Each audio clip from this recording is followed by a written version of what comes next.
Let's be honest for a second. We are all tired. I know you feel it, that constant pressure to hustle, to grind, to be perfect. You open Instagram and see 20-year-old millionaires, and you look at your own life and think, what am I doing wrong? We are constantly exhausted, anxious, and distracted. We try a new diet on Monday and quit by Wednesday. We buy a gym membership and ghost it after a week. We start projects that we never finish.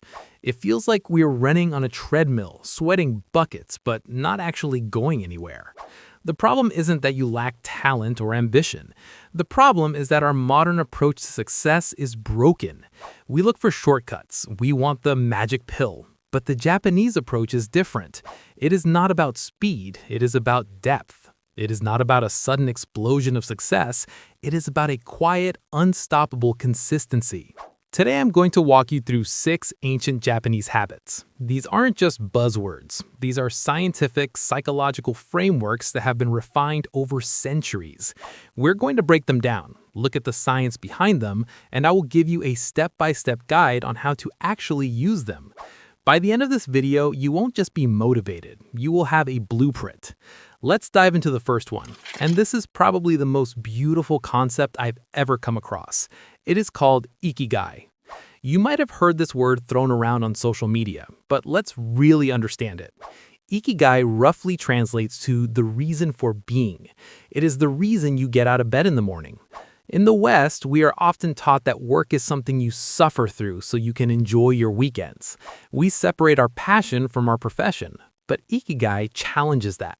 Imagine a Venn diagram with 4 circles: what you love, what you are good at, what the world needs, and what you can be paid for. The sweet spot in the very middle, where all of those overlap, that is your Ikigai. Now, you might be thinking, that sounds great, but I work a boring 9 to 5. How do I find that? Here's the science. Researchers have studied the people of Okinawa, Japan, which is one of the world's blue zones, places where people live the longest, healthiest lives. They found that having a sense of purpose, and Ikigai, is directly linked to lower stress levels and a longer lifespan. It actually changes your biology. When you have a purpose, your body produces less cortisol, the stress hormone, and more dopamine and oxytocin. So how do you find it? You don't need to quit your job tomorrow and become a monk. Start small. Ask yourself 3 questions. First, what activity makes me lose track of time? You know, when you look up and 3 hours have passed in a blink. Second, what do people ask me for help with? That is a clue to your natural talents. And third, what is a small change I can make in my current job to align it more with my values? Maybe your Ikigai right now isn't your job title, but the way you help your coworkers. Maybe it is the side hustle you work on for an hour every evening. The goal is to find meaning in the mundane. This leads us perfectly into the second habit, which is the engine of Japanese efficiency: Kaizen. If Ikigai is the destination, Kaizen is the vehicle. Kaizen means continuous improvement, but here is the catch. It doesn't mean massive overnight transformation. It means small incremental changes. We're talking about getting 1% better every day. Our brains are wired to fear big changes. It's an evolutionary survival mechanism. When you say, I'm going to lose 50 pounds, or I'm going to write a book this month, your amygdala, the fear center of your brain, lights up. It goes into fight or flight mode because that goal looks like a threat. But when you say, I'm just going to put on my running shoes, or I'm going to write 1 sentence, your brain stays calm. It doesn't perceive a threat. This bypasses the fear response and allows you to build a habit without resistance. There's a famous story about the British cycling team. For 100 years, they were average, mediocre at best. Then they hired a guy named Dave Brailsford, who was a devotee of Kaizen principles. He didn't focus on winning the Tour de France immediately. He focused on tiny improvements. He redesigned the bike seats to be more comfortable.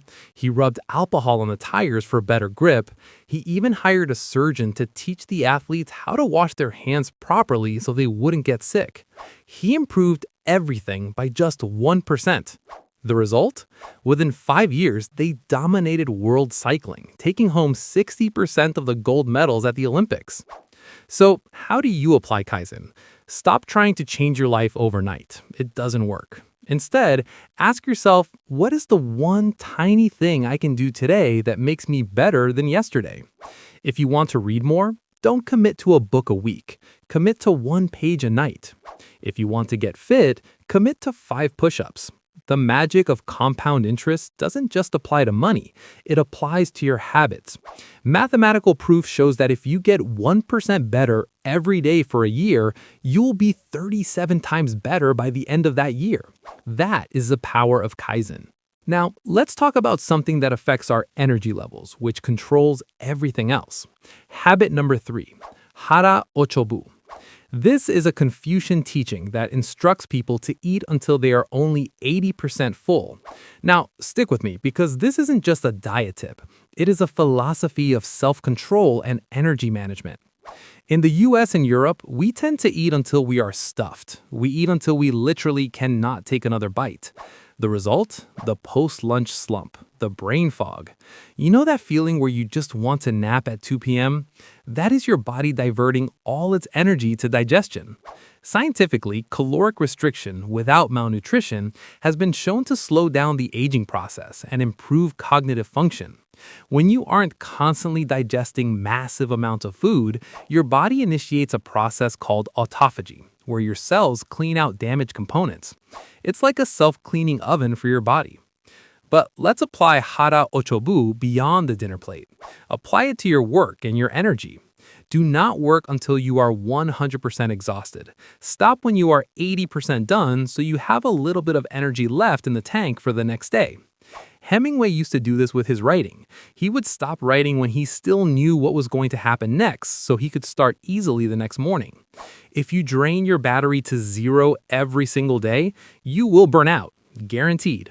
Leave a little bit of reserve. It keeps the momentum going. Moving on to habit number 4, which is essential for learning and growth. Shoshin. Shoshin translates to the beginner's mind. There's a Zen master named Shunryu Suzuki who famously said, "In the beginner's mind, there are many possibilities, but in the expert's, there are few." Here's the problem we face as adults. We think we know everything, or we are terrified of looking stupid. We stop asking questions. We stick to what we know because it feels safe. This is the death of growth. When you approach life with an expert mindset, you are closed off. You filter new information through your existing biases. You judge, you dismiss. But when you have a beginner's mind, you are empty. You are ready to receive. Think about the most successful tech moguls or innovators. They are constantly asking questions. They aren't afraid to say, "I don't understand. Explain it to me like I'm 5. That is Shoshin. It is about dropping the ego. How do you practice this? The next time you are in a conversation or learning a new skill, catch yourself when you think, "I already know this." Stop that thought. Replace it with curiosity. Ask yourself, what if I am wrong? What can this person teach me? Even if you're an expert in your field, try to look at your work as if you're seeing it for the first time. It's incredible how many solutions appear when you stop assuming you already have the answers. It frees you from the pressure of having to be right all the time. Now, this 5th habit is the antidote to social media perfectionism. Wabi-Sabi. We live in a world of filters. We airbrush our photos, we edit our lives, we only show the highlight reel. We are obsessed with symmetry, perfection, and newness. Wabi-Sabi is the Japanese art of finding beauty in imperfection and impermanence. It is about accepting the natural cycle of growth and decay. There's a related art form called kintsugi, where broken pottery is repaired with gold lacquer. Instead of hiding the cracks, they highlight them.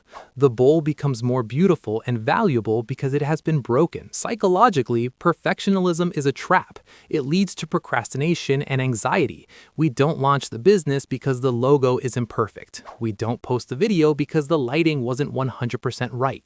Wabi-Sabi tells us that nothing lasts, nothing is finished, and nothing is perfect. And that's okay. So here's your practical application. Embrace the flaws. Launch the beta version. Post the content that is raw and authentic. When you make a mistake, don't hide it. Own it. Treat your failures like the gold in kintsugi. They are part of your story. They make you unique. People connect with vulnerability, not perfection. When you stop trying to be perfect, you become relatable. You become real. And in today's world, authenticity is the most valuable currency. Finally, habit number 6, This is the backbone of Japanese resilience. Gaman. Gaman doesn't have a direct translation, but it means enduring the seemingly unbearable with patience and dignity. It is about emotional maturity. It is the ability to keep your mouth shut and just get on with it when things are tough.